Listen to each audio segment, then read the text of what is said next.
Friends, ಇವತ್ತಿನ ವಿಡಿಯೋದಲ್ಲಿ ಬೆಂಗಳೂರಿನ ಸ್ಟ್ರೀಟ್ಗಳಲ್ಲಿ ಸಿಗುವಂಥ ಮೋಮೋಸ್ನ ಮಾಡಿ ತೋರಿಸ್ತಾ ಇದ್ದೀನಿ. ತುಂಬಾ ಸಿಂಪಲ್ಲಾಗಿ ನಾವು ಸ್ಟ್ರೀಟ್ಗಳಲ್ಲಿ ಅಥವಾ ಫುಡ್ ಸ್ಟ್ರೀಟು ಅದು ಇದು ಅಂತ ಹೋಟೆಲ್ಲು ಅಂತ ಹುಡ್ಕೊಂಡು ಹೋಗೋ ಅವಶ್ಯಕತೆನೇ ಇಲ್ಲ. ನಾನು ಇವತ್ತಿನ ವಿಡಿಯೋದಲ್ಲಿ ತೋರಿಸ್ಕೊಡ್ತೀರಾ ಅಂತ ವಿಡಿಯೋನ ನೋಡಿ ನೀವು ಮನೆಯಲ್ಲಿ ಮಾಡ್ಕೊಬೋದು ಅಂತ ಹೇಳ್ತಾ ವಿಡಿಯೋನ ಸ್ಟಾರ್ಟ್ ಮಾಡ್ತಿದ್ದೀನಿ. ಮೊದಲಿಗೆ ನಾನಿಲ್ಲಿ ಒಂದು ಬೌಲ್ಗೆ 1/4 kg ಸ್ವಲ್ಪ ಜಾಸ್ತಿಯಷ್ಟು ಮೈದಾನ ತೊಗೊತಾ ಇದ್ದೀನಿ. ಮೈದಾಗೆ ಸ್ವಲ್ಪ ರುಚಿಗೆ ತಕ್ಕಷ್ಟು ಉಪ್ಪನ್ನ ಹಾಕ್ಕೊಳ್ಳೋಣ. ಉಪ್ಪು ಆದಷ್ಟು ಕಡಿಮೆನೇ ಇರಲಿ. ಈಗ ನೀಟಾಗಿ ಒಂದು ಸಲ ಮಿಕ್ಸ್ ಮಾಡ್ಕೊಬೇಕು. ನೀವು ಮೈದಾ ಬದಲಿಗೆ ಗೋಧಿ ಹಿಟ್ಟನ್ನು ಯೂಸ್ ಮಾಡ್ಕೊಬೋದು, ಬಟ್ ಇಲ್ಲಿ ನಾನು ಮೈದಾನ ಯೂಸ್ ಮಾಡ್ಕೊತಾ ಇದ್ದೀನಿ. ಸ್ವಲ್ಪನೇ ನೀರನ್ನ ಹಾಕ್ಕೊತ ಕಲಿಸ್ಕೊಬೇಕಾಗತ್ತೆ. ಒಂದೇ ಸಲ ನೀರನ್ನ ಜಾಸ್ತಿ ಹಾಕ್ಕೊಳ್ಳೋಕೆ ಹೋಗ್ಬೇಡಿ, ಗಂಟು ಆಗಿಬಿಡುತ್ತೆ. ಅದಕ್ಕೋಸ್ಕರ ನೀವು ಕಲಿಸ್ತಾನೆ ಮಧ್ಯನ ಸ್ವಲ್ಪ ನೀರನ್ನ ಹಾಕ್ಕೊಂಡು ಕಲಿಸ್ಕೊಬೇಕಾಗುತ್ತೆ.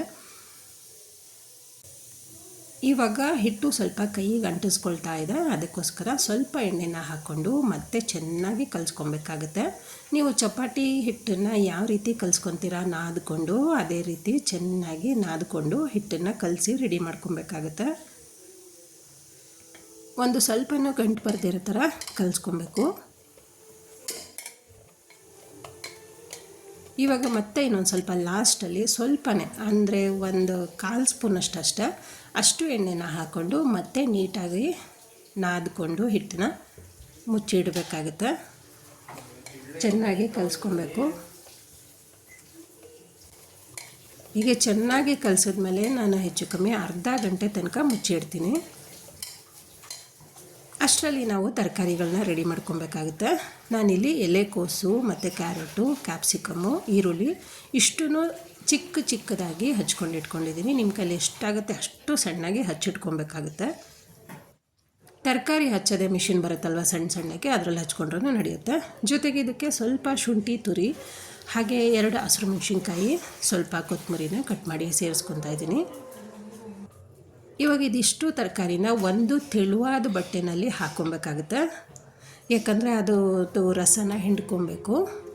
ನಾವು ಇಲ್ಲ ಅಂದರೆ ಈ ರೀತಿ ಮಾಡ್ದಿರ ಡೈರೆಕ್ಟಾಗಿ ಹಾಗೇ ತರಕಾರಿಗಳನ್ನ ಕಟ್ ಮಾಡಿ ಹಾಕಿದ್ರೆ ಏನಾಗುತ್ತೆ ಅಂದರೆ ಅದು ಸಂಜೆ ಅಷ್ಟರಲ್ಲಿ ಒಂಥರ ಸ್ಮೆಲ್ ಬಂದುಬಿಡುತ್ತೆ, ಯಾಕಂದರೆ ಅದು ತರಕಾರಿಗಳಲ್ಲಿ ನೀರಿರುತ್ತಲ್ವ, ಅದಕ್ಕೋಸ್ಕರ. ಇವಾಗ ನಾನು ತೋರಿಸ್ತಿದ್ದೀನಲ್ವ ನೋಡಿ, ಆ ಥರ ಬಟ್ಟೆನಲ್ಲಿ ಹಾಕ್ಕೊಂಡು ಚೆನ್ನಾಗಿ ಸುತ್ತಕೊಂಡು ನೀವು ಬಟ್ಟೆ ಹಿಂಡ್ತೀರಲ್ವ, ಅದೇ ರೀತಿ ಚೆನ್ನಾಗಿ ಹಿಂಡ್ಕೊಬೇಕು. ಆ ತರಕಾರಿ ಪದಾರ್ಥಗಳಲ್ಲಿ ಎಷ್ಟು ನೀರಿರುತ್ತೆ ಅಷ್ಟು ನೀರನ್ನ ತೆಗಿಬೇಕು. ನೋಡಿ ಎಷ್ಟು ನೀರು ಬರ್ತಾಯಿದೆ. ಇವಾಗ ಹಿಂಡಿದ್ದಾದಮೇಲೆ ಆ ಹಿಂಡಿರೋಂಥ ತರಕಾರಿಗಳನ್ನ ಬೇರೆ ತಟ್ಟೆನಲ್ಲಿ ಹಾಕ್ಕೊತಾ ಇದ್ದೀನಿ. ಫ್ರೆಂಡ್ಸ್, ಹಾಗೆಯೇ ಹೊಸದಾಗಿ ಯಾರಾದರೂ ನನ್ನ ಚಾನಲ್ಗೆ ಜಾಯ್ನ್ ಆಗಿದರೆ ದಯವಿಟ್ಟು ಸಬ್ಸ್ಕ್ರೈಬ್ ಮಾಡ್ಕೊಂಡು ನೋಡ್ತೀರಾ ಅಲ್ವಾ. ಜೊತೆಗೆ ಬೆಲ್ ಬಟನ್ ಕ್ಲಿಕ್ ಮಾಡಿ ಆಲ್ ಅಂತ ಸೆಲೆಕ್ಟ್ ಮಾಡ್ಕೊಳ್ಳಿ. ನಾನು ಹಾಕೋಂಥ ಪ್ರತಿದಿನ ನೋಟಿಫಿಕೇಷನ್ಗಳು ನಿಮಗೆ ಸಿಗ್ತಾ ಇರುತ್ತೆ. ನೋಡಿ ಈಗ ತರಕಾರಿ ಎಷ್ಟು ಉದ್ರಾಗಿ ರೆಡಿಯಾಗಿದೆ.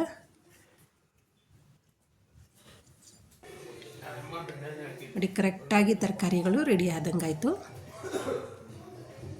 ಇವಾಗ ಇದಕ್ಕೆ ಸ್ಟವ್ ಮೇಲೆ ಒಂದು ಬಾಣಲಿನ ಇಟ್ಕೊಂಡು ಬೆಣ್ಣೆನ ಹಾಕ್ಕೊತಾ ಇದ್ದೀನಿ. ನೀವು ಬೆಣ್ಣೆ ಇಲ್ಲ ಅಂದರೆ ಸ್ವಲ್ಪ 1 ಸ್ಪೂನಷ್ಟು ಆಯಿಲ್ನೂ ಕೂಡ ಹಾಕ್ಕೊಬೋದು. ಬೆಣ್ಣೆನ ಸ್ವಲ್ಪ ಕರಗ್ಲಿಕ್ಕೆ ಬಿಡೋಣ. ತುಂಬಾ ಬೇಗ ಮಾಡ್ಕೊಂಬಿಡ್ಬೋದು. ತರಕಾರಿ ಎಲ್ಲ ಕಟ್ ಮಾಡಿ ಇಟ್ಕೊಂಬಿಟ್ರೆ ತುಂಬಾ ಫಾಸ್ಟಾಗಿ ಆಗಿಬಿಡುತ್ತೆ. ಇವಾಗ ಅದಕ್ಕೆ ಕಟ್ ಮಾಡ್ಕೊಂಡಿರೋಂಥ ತರಕಾರಿಗಳನ್ನ ಹಾಕಿ ಮಿಕ್ಸ್ ಮಾಡ್ಕೊಬೇಕು. ತರಕಾರಿ ಹಾಕ್ಕೊಂಡ್ಮೇಲೆ ನೀಟಾಗಿ ಮಿಕ್ಸ್ ಮಾಡ್ಕೊಳ್ಳಿ. ನಾವು ಬೆಣ್ಣೆನಲ್ಲಿ ಹಾಕಿ ಮಿಕ್ಸ್ ಮಾಡಿದ್ರೆ ರುಚಿ ಅಂತೂ ತುಂಬ ಚೆನ್ನಾಗಿ ಬರುತ್ತೆ. ನೀವು ಒಂದು ಸಲ ಟ್ರೈ ಮಾಡಿ. ಹಾಗೆಯೇ ಟ್ರೈ ಮಾಡಾದ್ಮೇಲೆ ರೆಸಿಪಿ ಹೇಗೆ ಬಂತು ಅಂತ ಕಮೆಂಟ್ಸಲ್ಲಿ ಹಾಕಬೇಕು. ನೀಟಾಗಿ ಒಂದು ಸಲ ಮಿಕ್ಸ್ ಮಾಡ್ಕೊಬೇಕು. ಇವಾಗ ಇದಕ್ಕೆ ಸ್ವಲ್ಪ ಪೆಪ್ಪರ್ ಪೌಡ್ರನ್ನ ಹಾಕ್ಕೊತಾ ಇದ್ದೀನಿ. ಒಂದು ಅರ್ಧ ಸ್ಪೂನಷ್ಟು ಸಾಕು. ಮಿಕ್ಸ್ ಮಾಡ್ಕೊಳ್ಳೋಣ. ಜೊತೆಗೆ ರುಚಿಗೆ ತಕ್ಕಷ್ಟು ಉಪ್ಪನ್ನ ಹಾಕ್ಕೊತೀನಿ. ಸ್ವಲ್ಪನೇ ಸಾಕು, ಯಾಕಂದರೆ ಮೈದಾ ಹಿಟ್ಗೂ ನಾವು ಉಪ್ಪು ಹಾಕ್ಕೊಂಡಿರ್ತೀವಿ. ಉಪ್ಪು ಹಾಕ್ಕೊಂಡಾದ್ಮೇಲೆ ಮತ್ತೆ ಕ್ಲೀನಾಗಿ ಒಂದು ಸಲ ಮಿಕ್ಸ್ ಮಾಡ್ಕೋಬೇಕು. ಮಿಕ್ಸ್ ಮಾಡಿದ್ದಾಗಿದೆ. ಇವಾಗ ತೋರಿಸ್ತಾ ಇದ್ದೀನಿ ನೋಡಿ ಎಷ್ಟು ನೀಟಾಗಿ ಉದ್ರಾಗಿ ಬಂದಿದೆ. ನೀವು ಇದನ್ನು ಈ ಥರ ಫ್ರೈ ಮಾಡಿಕೊಂಡ್ರೆ ಬೆಣ್ಣೆನಲ್ಲಿ ಅಥವಾ ಎಣ್ಣೆಯಲ್ಲಿ ಸಂಜೆ ತನಕ ಚೆನ್ನಾಗಿರುತ್ತೆ ತರಕಾರಿ. ಈಗ ಸ್ಟವ್ನ ಆಫ್ ಮಾಡ್ಕೊಳ್ಳೋಣ. ಅಷ್ಟರಲ್ಲಿ ನಾನು ರೆಡಿ ಮಾಡಿ ಇಟ್ಕೊಂಡಿರೋ ಅಂಥ ಮೈದಾ ರೆಡಿ ಆಗಿದೆ ನೋಡಿ. ಮತ್ತೆ ಇನ್ನೊಂದು ಸಲ ಚೆನ್ನಾಗಿ ಹಿಟ್ಟನ್ನು ನಾದ್ಕೊಂಡು ನೀವು ಚಪಾತಿ ಹಿಟ್ಟಿನ ಅದಕ್ಕೆ ತೊಗೊಬೇಕಾಗುತ್ತೆ.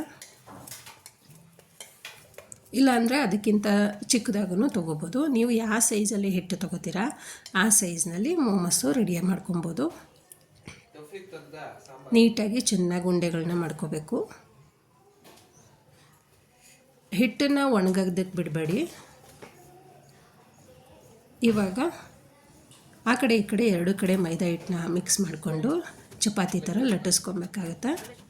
ಅಂದರೆ ಚಪಾತಿ ಸೈಜ್ಗೆಲ್ಲ ತೆಳುವಾಗೆ ಲಟ್ಟಿಸ್ಕೊಬೇಕು. ನೀವು ತೀರಾ ದಪ್ಪದಾಗಿ ಬೇಡ, ಆದಷ್ಟು ತೆಳುವಾಗೇ ಇರಬೇಕು. ಯಾಕಂದರೆ ನಾನು ಸ್ಟೀಮ್ನಲ್ಲಿ ಬೇಯಿಸೋದ್ರಿಂದ ತುಂಬ ತೆಳುವಾಗಿ ಲಟ್ಟಿಸ್ಕೊಬೇಕಾಗತ್ತೆ. ಲಟ್ಟಿಸಾದ್ಮೇಲೆ ಇವಾಗ ರೆಡಿಯಾಗಿರೋಂಥ ತರಕಾರಿಗಳನ್ನ ಮಿಕ್ಸ್ ಅದರೊಳಗಡೆ ಹಾಕ್ಕೊತಾ ಇದ್ದೀನಿ. ಇವಾಗ ನಾವು ಮೋದಕನ ಹೇಗೆ ರೆಡಿ ಮಾಡ್ತೀವಿ ಅದೇ ರೀತಿ ಮಡ್ಚ್ಕೊಬೇಕಾಗತ್ತೆ. ಒಂದೊಂದೇ ಎಳೆನ ತೊಗೊಂಡು ಮೋದಕದ ರೀತಿ ಮಡ್ಚ್ಕೊಬೇಕು. ಆದಷ್ಟು ಮೈದಾನ ತೆಳುವಾಗಿಯೇ ಒತ್ಕೊಳ್ಳಿ. ನಾನು ಓವನ್ನಲ್ಲಿ ಬೇಯಿಸ್ಕೊತಾ ಇದ್ದೀನಿ ನೋಡಿ, ನಾನು ತೋರಿಸ್ತಿದ್ದೀನಲ್ವ ಆ ರೀತಿ ಮಡ್ಚ್ಕೊಂಡು ಮೇಲ್ಗಡೆ ಎಕ್ಸ್ಟ್ರಾ ಹಿಟ್ಟು ಬರುತ್ತಲ್ವ, ಅದೇನಾದರೂ ನಿಮಗೆ ಬೇಡ ಅನಿಸಿದ್ರೆ ತೆಗೆದಿಡ್ಬೋದು. ಅಥವಾ ನಿಮಗೆ ಇಲ್ಲ ಶೇಪು ಚೆನ್ನಾಗಿ ಬರುತ್ತೆ ಅಂದರೆ ಅದನ್ನು ಹಾಗೇ ಇಟ್ಕೊಬೋದು. ನಾನಿಲ್ಲಿ ಒಂದು ಥರ ಅಂದರೆ ಸ್ವಲ್ಪ ಮೇಲ್ಗಡೆ ಎಕ್ಸ್ಟ್ರಾ ಹಿಟ್ಟಿತ್ತಲ್ಲ ಅದನ್ನು ತೆಗೆದು ತೋರಿಸ್ತಾ ಇದ್ದೀನಿ. ಮತ್ತು ಇನ್ನೊಂದು ರೆಡಿ ಮಾಡ್ಕೊತಾ ಇದ್ದೀನಿ. ಅದನ್ನು ಅಷ್ಟೇ ನೀಟಾಗಿ ಫೋಲ್ಡ್ ಮಾಡ್ಕೊಬೇಕು. ಇದನ್ನು ನಾನು ಮೇಲ್ಗಡೆ ಎಕ್ಸ್ಟ್ರಾ ಹಿಟ್ಟು ಬರುತ್ತಲ್ವ ಅದನ್ನು ತೆಗಿಯೋದಿಲ್ಲ. ಶೇಪ್ ನೋಡಿ ನೀವೇ ಎಷ್ಟು ಚೆನ್ನಾಗಿ ಬರುತ್ತೆ, ನೀಟಾಗಿ ಬರುತ್ತೆ ಶೇಪು. ಹಾಗಾಗಿ ಹಿಟ್ಟನ್ನು ನಿಮಗೆ ಇಷ್ಟ, ನಿಮ್ಗೆ ಯಾವುದು ಬೇಕೋ ಅದನ್ನು ಮಾಡ್ಕೊಳ್ಳಿ. ನಿಮಗೆ ಹಿಟ್ಟು ಬೇಡ ಅಂದರೆ ತೆಗೆದುಬಿಡಿ, ಇಲ್ಲ ಹಿಟ್ಟಿರಲಿ ಅಂದರೆ ಅದೇ ರೀತಿ ಶೇಪ್ ಕೊಟ್ಕೊಳ್ಳಿ. ಈಗ ರೆಡಿ ಮಾಡಿರೋ ಅಂಥ 4 ಮೋಮೋಸ್ಗೆ ಸುತ್ತ ಸ್ವಲ್ಪ ಎಣ್ಣೆನ ಸವರ್ಕೊತಾ ಇದ್ದೀನಿ. ಈ ರೀತಿ ನೀವು ಎಣ್ಣೆನ ಸವರಿ ಓವನಲ್ಲಿಟ್ಟು ಬೇಯಿಸೋದ್ರಿಂದ ತುಂಬ ಚೆನ್ನಾಗಿ ಬರುತ್ತೆ. ಹಾಗೆ ಕಲರು ಸ್ವಲ್ಪ ಚೇಂಜ್ ಆಗುತ್ತೆ. ನಿಮಗೆ ಬೆಂದಿದೆಯಾ ಇಲ್ವಾ ಅಂತ ನೋಡೋದಕ್ಕೆ ಈಸಿ ಆಗಿಬಿಡುತ್ತೆ. ತೀರಾ ಜಾಸ್ತಿನೂ ಸವರ್ಕೊಂಬಿಡಿ, ಸ್ವಲ್ಪ ನಿಧಾನಕ್ಕೆ ಸವರ್ಕೊಂಡ್ರೆ ಸಾಕಾಗುತ್ತೆ. ಇದಕ್ಕೆ ನಾನು ಚಟ್ನಿನ ಮಾಡಿಕೊಂಡು ರೆಡಿ ಮಾಡ್ಕೊಂಡಿದ್ದೀನಿ. ಆದರೆ ಇದ್ರ ಜೊತೆ ಅಪ್ಲೋಡ್ ಮಾಡಿಲ್ಲ, ಯಾಕಂದರೆ ಟೈಮ್ ಸಾಲ್ತಿಲ್ಲ, ಜಾಸ್ತಿ ಲೆಂತಿ ಆಗುತ್ತೆ ವಿಡಿಯೋ ಅಂತ. ಈಗ ಓಪನ್ ಮಾಡಿ ತೋರಿಸ್ತಾ ಇದ್ದೀನಿ ನೋಡಿ. ಓವನ್ನಿಂದ ತೆಗೆದಿರೋ ಅಂಥ ಮೋಮೋಸ್ಗಳು ಎಷ್ಟು ನೀಟಾಗಿ ನೋಡಿ ತೋರಿಸ್ತಿದ್ದೀನಲ್ವ, ಕರೆಕ್ಟಾಗಿ ರೆಡಿಯಾಗಿದೆ ಮೋಮೋಸು. ನಾನು ಓವನ್ನಲ್ಲಿಟ್ಟು ಬೇಯಿಸಿದ್ದೀನಿ 3 ನಿಮಿಷಗಳ ಕಾಲ ಬೇಯಿಸಿರೋ ಅಂಥ ಮೋಮೋಸು. ನೀವೊಂದು ಸಲ ಟ್ರೈ ಮಾಡಿ ಫ್ರೆಂಡ್ಸ್. ಬೆಂಗಳೂರಿನ ಫುಡ್ ಸ್ಟ್ರೀಟ್ಗಳಲ್ಲಿ ಸಿಗುವಂಥ ಮೋಮೋಸ್ ಇವತ್ತು ಮಾಡಿ ತೋರಿಸಿದ್ದೀನಿ. ವಿಡಿಯೋ ನಿಮಗೆ ಇಷ್ಟ ಆದರೆ ಲೈಕ್ ಮಾಡಿ, ಶೇರ್ ಮಾಡಿ, ಸಬ್ಸ್ಕ್ರೈಬ್ ಮಾಡಿ, ಹಾಗೆ ನಿಮ್ಮ ಫ್ಯಾಮಿಲಿ ಮೆಂಬರ್ಸ್ಗೂ ಶೇರ್ ಮಾಡಿ. ಮತ್ತೆ ಮುಂದಿನ ವಿಡಿಯೋದಲ್ಲಿ ಸಿಗೋಣ. Thank you.